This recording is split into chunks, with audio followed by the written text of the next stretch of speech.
가사 중에서 하나님의 크신 지혜 우리가 어찌 다 깨달을 수 있을까라는 고백이 있는데요. 정말 우리의 삶에 정말 그러한 하나님의 크신 지혜에 대한 겸손한 고백이 있다면 정말 우리가 하루하루 더욱더 신실하게 살아가지 않을까라는 생각이 듭니다. 우리 할렐루야 찬양대의 귀한 찬양 다시 한번 감사드립니다. 그래도 날씨가 이른 아침과 또 늦은 저녁이 꽤 선선해졌습니다. 그래서 이제 기분이 좋고, 예전에는 아침 일찍도 밤늦게도 더워서 나가지도 못했는데 이제 좀 밖으로 나가니까 숨도 트이는 것 같고, 또 그래서 또 눈에 보이는 것도 참 많아서 좋은 것 같고, 무엇보다 아이들과 작은 집에서 이렇게 지지고 볶고 안 해서 더 좋은 것 같습니다. 네, 오늘도 우리에게 주신 하나님의 은혜를 기대하며 함께 말씀을 나누고자 합니다. 하나님의 말씀을 보면요, 어려움이나 위험에 빠진 사람을 돕거나 또 구하여 주는 행위인 구제가 하나님께서 기뻐하시는 일이며, 더 나아가 그 구제하는 사람조차도 살리는 행위임을 하나님은 말씀을 통해서 알려주십니다. 지혜의 말씀인 잠언에서도 이를 잘 말해주고 있는데요. 잠언 11장 24절과 25절은 이렇게 기록되어 있습니다. 남에게 나누어 주는데도 더욱 부유해지는 사람이 있는가 하면 마땅히 쓸 것까지 아끼는데도 가난해지는 사람이 있다. 남에게 베풀기를 좋아하는 사람이 부유해지고 남에게 마실 물을 주면 자신도 갈증을 면한다. 아멘. 이렇게 기록되어 있습니다. 하나님께서 우리에게 허락하신 그런 은혜를 어떻게 나누냐에 따라서 그 사람의 삶이 달라진다라는 것을 알 수가 있습니다. 참 역설이 담겨져 있어요. 뭔가 내가 더 아끼면은 더 부유해진다라고 생각을 하는데 하나님의 말씀은 그렇게 적혀 있지 않습니다. 나에게 주어진 만큼 그것을 더 베풀면 그 자신이 부유해진다라고, 또 그의 갈증을 면하게 된다라고 잠언서는 이야기해 주고 있습니다. 잠언 14장 31절을 볼까요? 가난한 사람을 억압하는 것은 그를 지으신 분을 모욕하는 것이지만 궁핍한 사람에게 은혜를 베푸는 것은 그를 지으신 분을 공경하는 것이다. 아멘. 이렇게 기록되어 있습니다. 가난한 자를 외면하는 것, 그냥 남몰라 하는 것 자체가 곧 하나님을 향한 믿음이 없음을, 하나님을 공경하지 않는다라는 것을 이야기해 주고 있어요.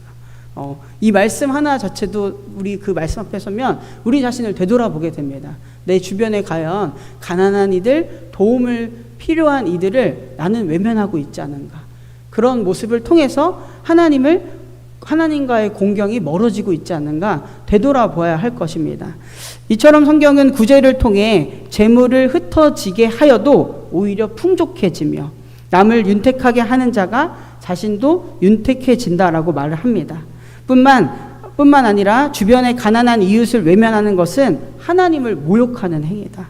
그들에게 은혜를 베풀어야 그를 지으신, 또 그 영혼을 지으신 하나님을 공경하는 행위다라는 것을 이야기해 주면서 다른 사람을 돕는 행위, 그를 구원하는 행위는 하나님을 향한 믿음의 표현이다라는 것을 이야기해 주고 있습니다.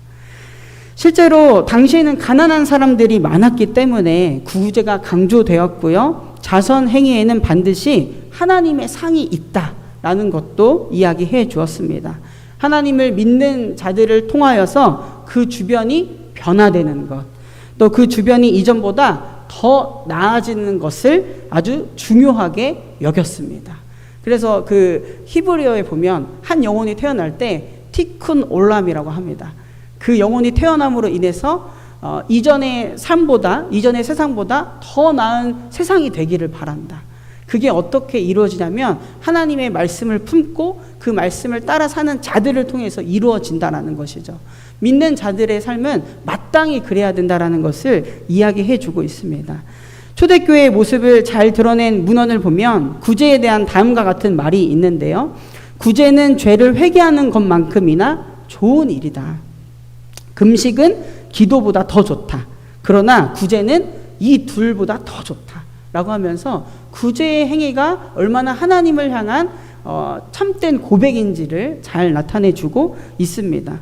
요한일서 3장 17절을 보면 이렇게 기록되어 있습니다. 누구든지 세상 재물을 가지고 있으면서 자기 형제 자매의 궁핍함을 보고도 마음의 문을 닫고 도와주지 않으면 어떻게 하나님의 사랑이 그 사람 속에 머물겠습니까? 라고 질문합니다. 하나님의 사랑을 이야기하면서 하나님의 사랑을 전하면서 주변에 궁핍한 자들을 돕지 않는다면 어떻게 그 사람 안에 하나님의 사랑이 있다라고 말할 수 있겠는가 이야기하고 있습니다. 다른 이들을 돕는 행위가 하나님의 사랑이 그 안에 있다라는 증거가 되며 하나님 사랑에 대한 구체적인 표현이라는 것을 이 말씀을 통해서 또 우리는 알 수가 있습니다. 같은 맥락에서요, 오늘 본문을 통한 예수님의 가르침은 하나님의 은혜를 받은 자가 구제 행위를 할 때, 또 자선을 베풀 때, 의로운 일을 할 때 예수님처럼 예수님의 가르침대로 해야 된다라는 것을 잘 이야기해주고 있습니다. 그런 구제 행위, 자선을 행하는 모습이 그저 모습만 있는 것이 아니라 정말 제대로 이루어져야 한다. 오늘 본문 말씀을 간단하게 이야기하자면 예수님의 가르침은 그런 것이죠. 구제 행위가 그냥 겉모습만 있는 것이 아니라 정말로 제대로 잘 이루어져야 한다라는 것을 주님께서는 이야기해 주고 계십니다. 우리 주님은 항상 본질을 이야기해 주시는 분이죠. 본문 1절과 2절을 보시면요, 주님께서는 주님을 따르는 자로서 의로운 일을 하되, 정말 선한 일을 하되 남에게 보이려고 사람들 앞에서 하지 않도록 조심하라 라고 말씀하십니다. 남에게 보이려는 자, 사람 앞에서 행하는 자를 위선자라고 표현을 합니다. 개역 개정을 보면요, 개역 개정에서는 외식하는 자라고 표현을 하죠. 당시 유대교에 있어서 가장 어떻게 보면 고질적인 병폐의 모습이었습니다. 예수님께서는 가장 싫어하셨던 외식하는 자에 대해서 계속해서 언급을 하십니다.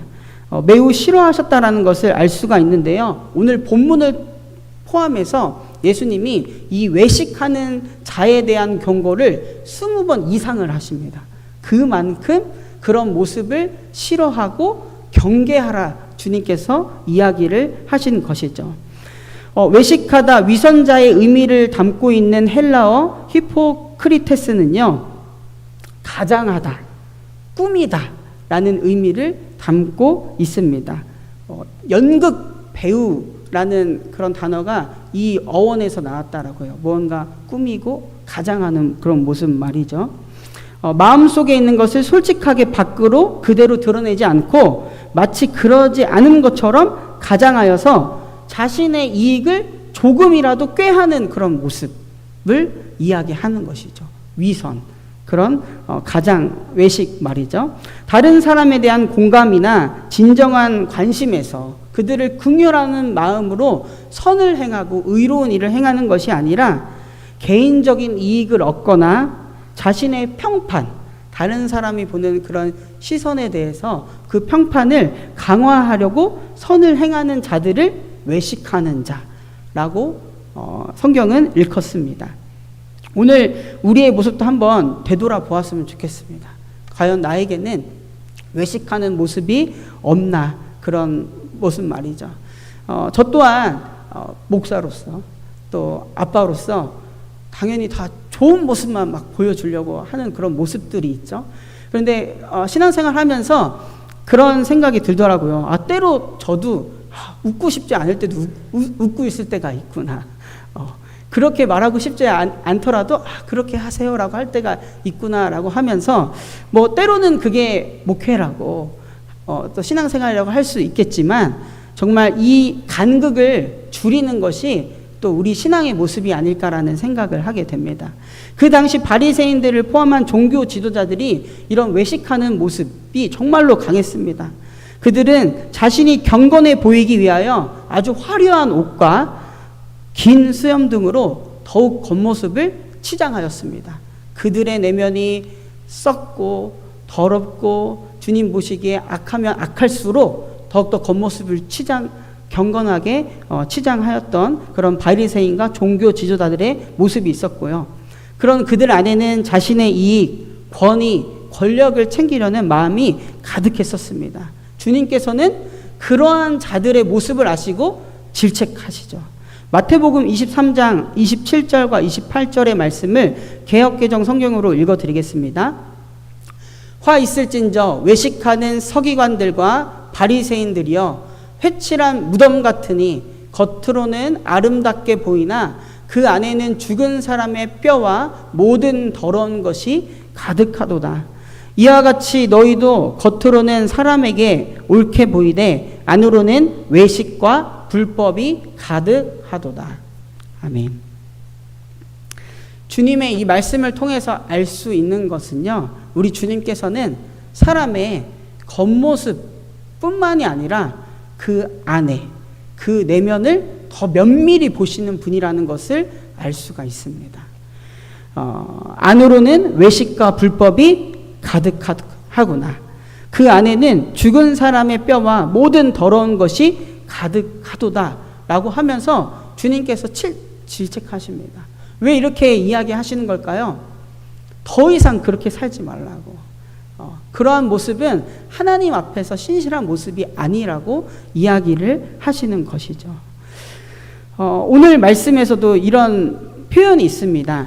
내 앞에 나팔을 불지 말아라. 그러니까 나팔을 불지 말라라는 표현을 합니다.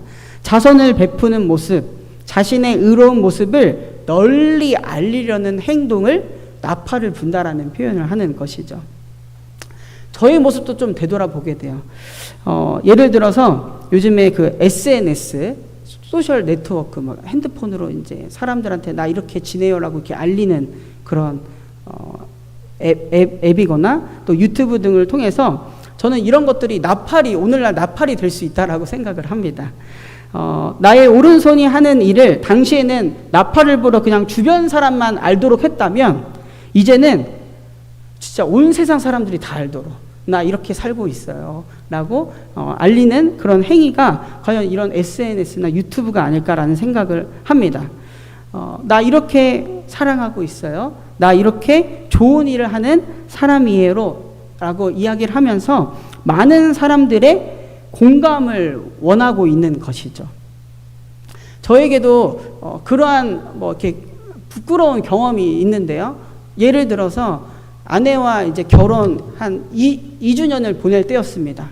그때 이제 마음을 먹고 아주 좋은 레스토랑에 갔어요.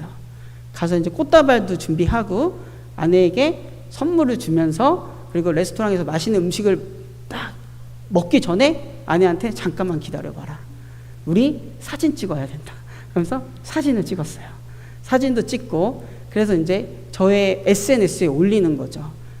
결혼 2주기 사랑하는 아내와 좋은 레스토랑에서 이렇게 올리면서 보는 거예요. 그게 누가 볼까요? 나팔을 불면은 그냥 주변 사람들만 보는데 그냥 온 세상 사람들 다 보게 저는 공개로 해놨습니다. 일부 공개도 아니고 공개 이렇게 해놓는 것이죠. 그러면서 이제 그 안에는 그런 마음이 있는 거예요. 나 이렇게 행복하게 살고 있어요. 나 이렇게 잘 지내고 있어요. 저에게 공감해 주세요. 그런데 그때 아내의 말이 저에게는 한 대 얻어맞는 듯한 그런 말을 던졌습니다. 아니 여보, 이거 그냥 우리 결혼 기념일 축하해 주는 거고 우리가 서로 여태까지 지내온 거 감사한 시간이고 앞으로도 더욱더 사랑할 것을 다짐하는 시간이면 우리들이 시간 잘 보내면 그만이지 뭘 그렇게 공공연하게 올리냐. 네, 그 말을 듣고 제가 수긍을 하게 되더라고요. 그렇네. 그러고 보니까 그렇네. 라는 생각 말이죠. 참 그래서 근데 이런 웃긴 일이 요즘에는 더욱더 많이 일어나고 있다라는 것이죠. 타인의 시선이라는 것을 더 신경 써서 어떻게 보면 그게 나에게 힘을 얻는다라고 생각하지만 그게 더 나아가게 되면 그게 하나의 감옥이 돼서 내가 그 타인의 시선이라는 감옥에 지나게 되는 경우를 많이 보게 된다라는 것이죠. 물론 소셜 네트워크나 유튜브의 사용이 아주 좋은 기능도 있습니다.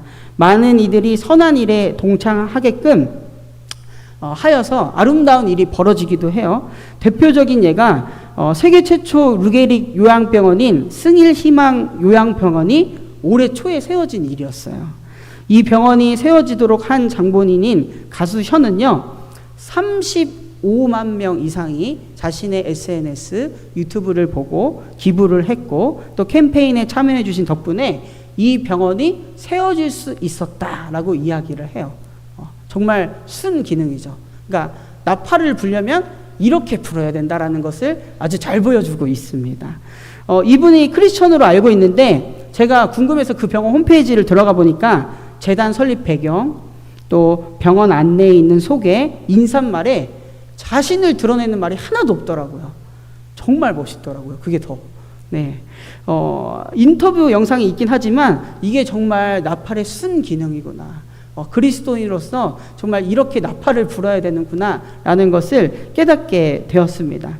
우리 사람이라는 존재는요, 남이 알아주고 칭찬할 때 더 친절을 베풀기가 쉬운 것 같아요. 우리 인간에게는 자기 자신을 치켜 세울 위험이 언제나 있습니다. 그 속으로는 다 제가 했어요 라는 그런 말이죠. 저 때문에 그래요 라는 그런 마음 말이죠. 우리의 동기가 이기적이지 않으려면 사람들이 많이 있는 회당과 거리를 주님의 말씀처럼 멀리 해야 합니다. 그리고 우리가 가까이 해야 될 것은 뭐냐면 바로 우리 앞에서 우리와 함께 하시는 하나님과 가까이 해야 할 줄로 믿습니다.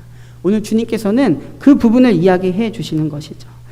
예수님께서는 세 부분에서 우리의 동기를 꼭 점검해 보아야 한다라고 이야기를 하십니다. 오늘 본문에 포함된 구제에 관해서도 그 동기를 한번 점검해 보아야 한다. 그리고 6장 6절을 보면 기도 생활에 있어서도 그 동기를 봐야 한다. 기도를 남이 보는 자리에서만 하는 그런 모습 말이죠. 그런 거 멀리 해야 된다라고 이야기를 하시죠. 그리고 6장 18절에 보면 금식에 관해서도 나 금식하고 왔어요. 이렇게 드러내는 것이 아니라 하나님 앞에서 하는 것이기 때문에 그런 동기들을 잘 점검해 보아야 한다라고 이야기를 합니다. 하나님이 약속하시는 상은 꼭 물질적인 상을 이야기하는 것만 아닙니다. 일시적이지도 않습니다. 영적이거나 영원할 것입니다. 그리고 이 상은요, 절대로 다른 사람에게 칭찬을 받으려고 하는 자에게 주어지지 않는다라는 것도 주님께서는 오늘 말씀을 통해서 명확하게 가르쳐 주십니다. 그래서 여러분, 친절을 베풀 때, 또 기도할 때, 또 금식할 때 여러분 자신에게 이러한 질문을 한번 해보시면 되게 도움이 될 것 같아요. 내가 이렇게 구제와 기도와 또 금식을 했다라는 사실을 아무도 모를지라도 나는 이것을 하겠는가 말이죠. 다시 한번 제가 말씀드릴게요. 내가 구제와 기도와 금식을 했다는 사실을 아무도 모를지라도 나는 이것을 하겠는가. 이 질문 앞에 우리는 솔직해져야 된다는 것이죠. 오늘 주님께서 이야기하십니다. 예수님은 오른손이 하는 일을 왼손이 모르게 하라고 말씀하시면서 우리가 구제하는 동기가 순수해야 한다라고 가르치십니다. 순수하지 못한 동기로 구제하기는 쉽습니다. 솔직히 말해서. 다시 말해서 누군가를 위해 무엇인가 하면 나에게 유익이 돌아온다. 내 입지가 뭔가 강해진다 라는 생각을 하면 솔직히 구제하기는 좀 더 수월해집니다. 하지만 믿는 자라면, 예수님을 따르는 자라면 모든 잔꾀를 피하고 단지 구제의 즐거움 때문에 또 하나님이 주신 은혜에 감사해서 하나님에 대한 사랑의 반응으로 구제해야 한다라는 것이죠. 우리 그리스도인들은 사람 앞에서 살아가는 존재가 아니라 하나님 앞에서 먼저는 살아가는 존재임을 꼭 잊지 마시기를 바랍니다. 감리교 창시자죠. 존 웨슬리 목사님은 신앙생활에 있어서 아주 중요한 점을 언급하시는데요. 저도 이 단어는 제가 믿음 생활하면서 잊지 않고 살아갑니다. 그게 바로 뭐냐면, 띄워주시겠어요? 의도의 순수성입니다. 의도의 순수성. 모든 행동의 동기와 열망이 자신을 위한 것이 아니라 오직 하나님을 향한 순전한 사랑에서 비롯돼야 한다라고 존 웨슬리 목사님은 이야기하고 있습니다. 아까 제가 던졌던 그런 질문 말이죠. 아무도 모를지라도 나는 이것을 하겠는가? 이 질문을 존 웨슬리 목사님은 이렇게 하시는 것이죠. 내가 이렇게 구제하는 것, 기도하는 것, 금식하는 것 정말 하나님을 사랑해서 하는 것인가? 라고 말이죠. 존 웨슬리 목사님이 주장한 그리스도인의 완전의 핵심입니다. 이 의도의 순수성이 말이죠. 영적 성장을 위해서 가장 중요하며 한 사람의 그리스도인이 성화를 향해 나아가는가를 나타내는 척도다라고 웨슬리 목사님은 이야기합니다. 어떤 일을 행하든 그 마음과 열망이 자신의 이익이나 쾌락이 아닌 하나님께 대한 순수한 사랑에서 우러러 나와야 된다. 존 웨슬리 목사님은 이야기합니다. 감리교도로서 되게 자랑스러우시죠. 네, 이런 말을 한 목사님이 계시다는 거. 그래서 존 웨슬리 목사님의 그리스도 완전이라는 설교 내용의 한 꼭지를 보면 이런 표현이 있습니다. 내 마음, 즉 내 온 마음을 하나님께 드리지 않는다면 비록 내가 인생 전체를 그분께 드린다 해도 내게 아무런 유익도 있을 수 없다라는 것을 깨달았습니다. 의도의 단순성과 정감의 순수성, 즉 우리의 모든 말과 행동을 아우르는 하나의 의도, 또 우리의 모든 감정을 지배하는 하나의 열망은 영혼의 두 날개이며 이들 없이 우리는 절대로 하나님께 날아오를 수 없다라는 것을 깨달았습니다. 라고 존 웨슬리 목사님은 이야기합니다. 겉으로의 모습이 하나님 앞에 드려졌다라고 해도 그 마음이 온전히 하나님께 드려지지 않는다면 소용이 없다라는 것을 이야기하고 있습니다. 오늘 우리의 신앙생활에도 되돌아보면 우리의 겉모습이 이렇게 하나님의 전에 나와서 하나님께 예배하고 또 하나님께 기도하고 찬양한다 할지라도 우리의 마음을 온전히 드리지 못하면 소용이 없다라는 것을 존 웨슬리 목사님은 이야기하고 있습니다. 그렇기 때문에 그 의도의 순수성, 정말 하나님을 향한 그 하나의 의도, 또 하나님을 향한 하나의 열망, 이 두 날개를 가지고 하나님께 우리는 날아올라야 된다라고 존 웨슬리 목사님은 이야기하고 있습니다. 그래서 우리의 신앙은요, 내 주변 사람들이 어떻게 보고 있나?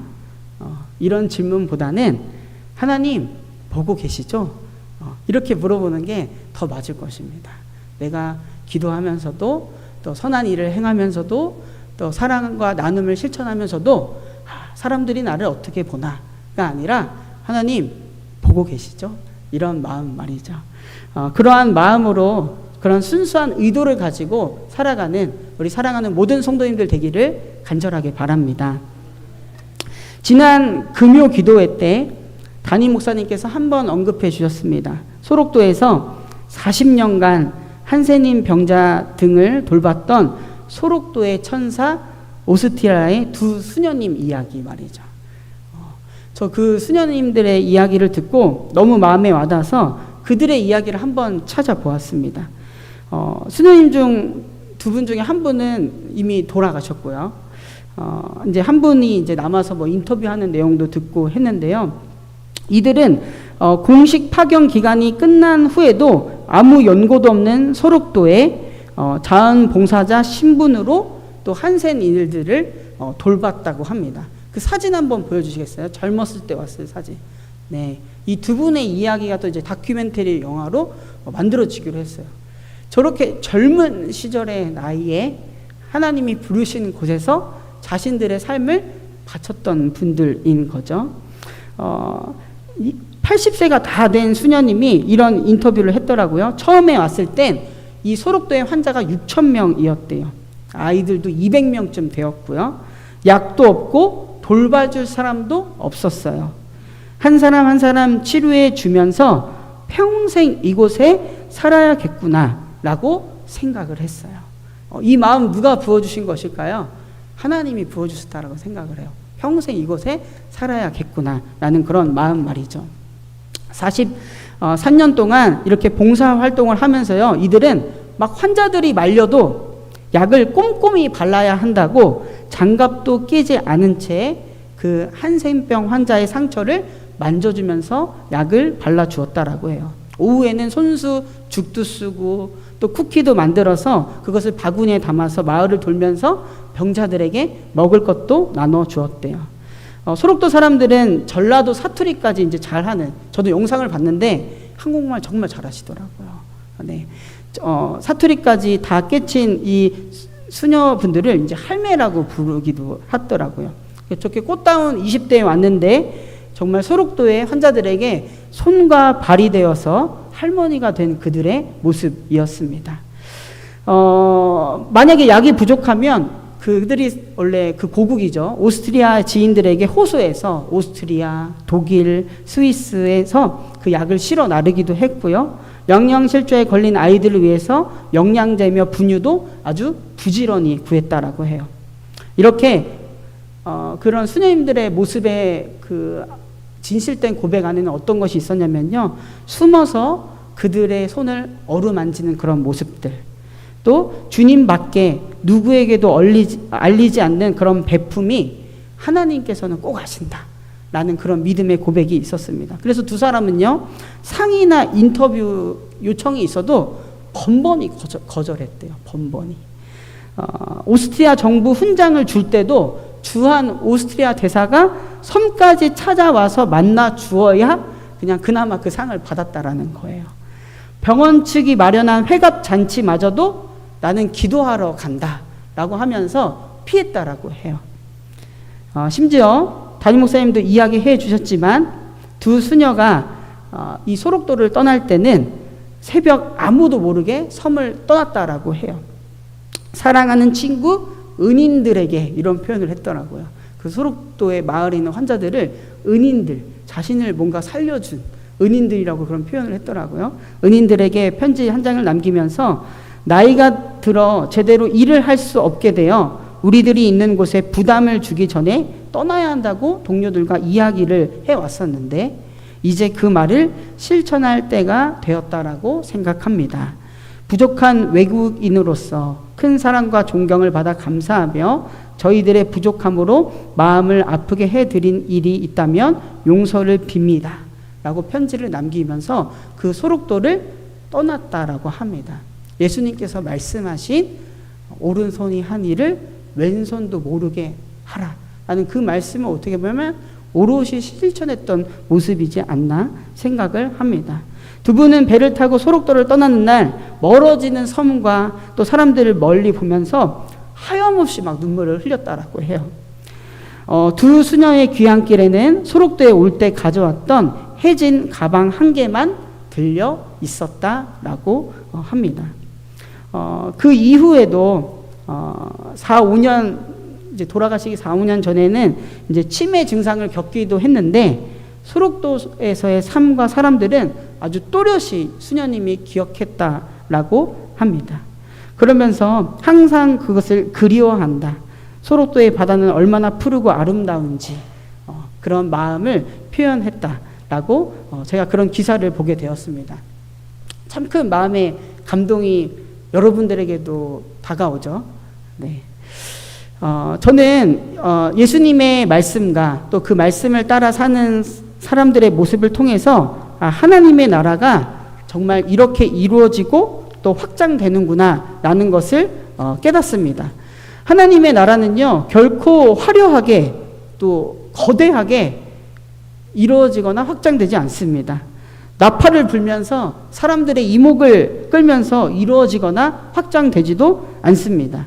하나님 앞에 신실한 자들의 삶을 통하여서 그들이 하나님을 향한 그런 사랑의 고백, 또 믿음의 씨앗, 그런 선행의 씨앗, 구제의 씨앗 등을 통하여서 하나님의 나라는 이루어지고 확장되고 있구나라는 것을 깨닫게 됩니다. 오늘 우리도 하나님 앞에 다시 한번 우리의 의도를, 삶의 모든 의도를 점검해 보면서 단지 하나님을 향한 사랑의 고백으로 살아가는 우리 사랑하는 모든 성도님들 되기를 간절히 바랍니다. 농부가 씨를 뿌리면서요 사람들에게 막 보여주기 위해서 씨를 뿌리는 농부는 아마 없을 거예요. 자기 자신도 그 씨앗을 뿌리면서 먹고 또 주변인들도 많이 먹게끔 하고 또 그 씨앗을 그 씨앗이 나중에는 정말 기쁨의 단이 되어서 열매가 되어서 되돌아오리라는 믿음을 가지고 우리 농부들은 씨를 뿌릴 거예요. 저는 믿는 자들의 삶도 마찬가지라고 생각을 해요. 우리 믿는 자들이 오늘 여러분이 처하고 있는 삶의 환경, 가정이나 직장이나 또 그 어디에서든지 하나님이 허락하신 믿음의 씨앗, 사랑의 씨앗, 나눔의 씨앗을 심기를 간절히 바랍니다. 뿌리기를 간절히 바라요. 그 누가 보지 않아도 정말 하나님 앞에서 내가 그 씨앗을 심는다는 심정으로 믿음의 씨앗을 뿌릴 때 하나님께서는 때가 되면은 거두게 하실 것이에요. 갈라디아서 6장 8절과 9절의 말씀은 이렇게 적혀 있어요. 자기 육체에다가 심는 사람은 육체에서 썩을 것을 거두고 성령에다 심는 사람은 성령에게서 영생을 거둘 것입니다. 선한 일을 하다가 낙심하지 맙시다. 지쳐서 넘어지지 아니하면 때가 이를 때에 거두게 될 것입니다. 아멘. 네. 이 말씀을 통해서 주님께서 알려주신 그거예요. 우리가 삶의 자리에서 선한 일을 하는 것, 믿음의 씨앗을 뿌리는 것, 사랑의 씨앗을 뿌리는 것, 나눔의 씨앗을 뿌리는 것이 결코 쉽지 않다라는 것. 지치기도 하고 또 그것을 다 포기하고 싶은 마음도 들 때가 있고 눈물을 흘리게 할 때도 있을 거예요. 하지만 이야기해주고 있습니다. 낙심하지 말라고. 지쳐서 넘어지지 아니하면 하나님께서 때가 이를 때에 거두게 하실 것이라는 것이에요. 우리 믿는 자들은 그 하나님을 향한 믿음이 분명하게 있어야 할 줄로 믿습니다. 나팔을 부는 것이 아니라 묵묵히 씨를 뿌리는 모습이 오늘 우리에게, 우리 교회에게 필요합니다. 베풀고 도움을 주는 사람은 복이 됩니다. 사도행전 20장 35절에 이렇게 기록되어 있죠. 나는 모든 일에서 여러분에게 본을 보였습니다. 이렇게 힘써 일해서 약한 사람을 도와주는 것이 마땅합니다. 그리고 주 예수께서 친히 주는 것이 받는 것보다 더 복이 있다 하신 말씀을 반드시 명심해야 합니다. 네. 가진 것이 있다고 나눠주는 것이 아니라 하나님의 은혜와 사랑을 깊이 경험한 자들이 나눌 수 있고 사랑할 수 있습니다. 그러한 모습을 갈망하는 우리 모두가 되기를 간절히 바랍니다. 마지막으로는 오늘 말씀을 제가 메시지 성경으로 한번 읽어드리려고 합니다.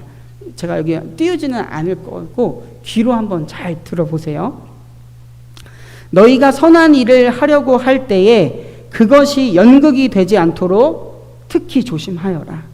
그것이 멋진 연극이 될 수 있을지는 몰라도 너희를 지으신 하나님은 박수를 보내지 않으실 것이다.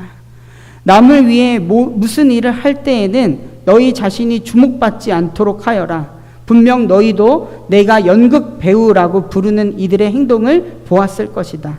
그들은 기도하며 큰 길을 무대로 알고는 누군가 자기를 보고 있으면 긍휼을 베풀고 사람들 앞에서 연극을 한다. 물론 그들은 박수를 받지만 그것이 전부다. 너희는 남을 도울 때에 자신이 어떻게 보일지 생각하지 마라. 그냥 소리 내지 말고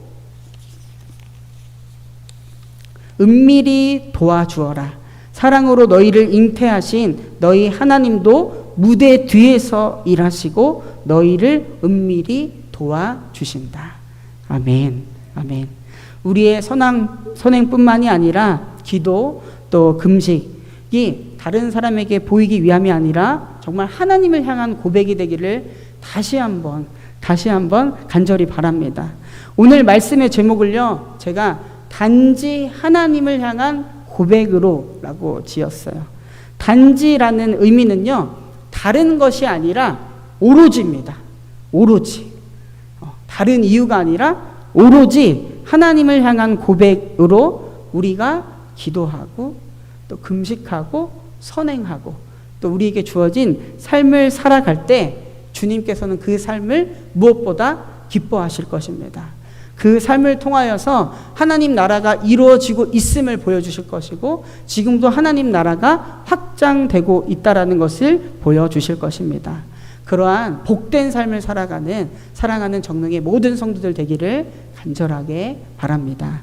제가 기도하고 말씀 마치도록 하겠습니다. 사랑하는 주님, 우리의 삶이 하나님 앞에서 신실하기를 간절히 기도합니다. 주님께서 경계하셨던 남에게 보이기 위한 선행과 구제, 기도와 금식을 멀리하게 하시고 오로지 하나님을 향한 고백을 담아 선행하고 구제하며 기도하고 금식하는 우리가 되게 하여 주시옵소서. 우리의 숨은 의도도 잘 아시는 주님 앞에서 신실과 정직의 씨앗을 심는 믿는 자들의 삶을 살아가는 우리가 되게 하여 주시옵소서. 주님의 말씀을 따라 사는 이들을 통하여 하나님 나라가 이루어지고 확장되는 것을 경험하는 우리 사랑하는 정릉의 모든 성도들 되게 하여 주시옵소서. 이 모든 말씀 우리의 길이요 진리요 생명이신 우리 구주 예수 그리스도의 이름으로 간절히 기도드립니다. 아멘.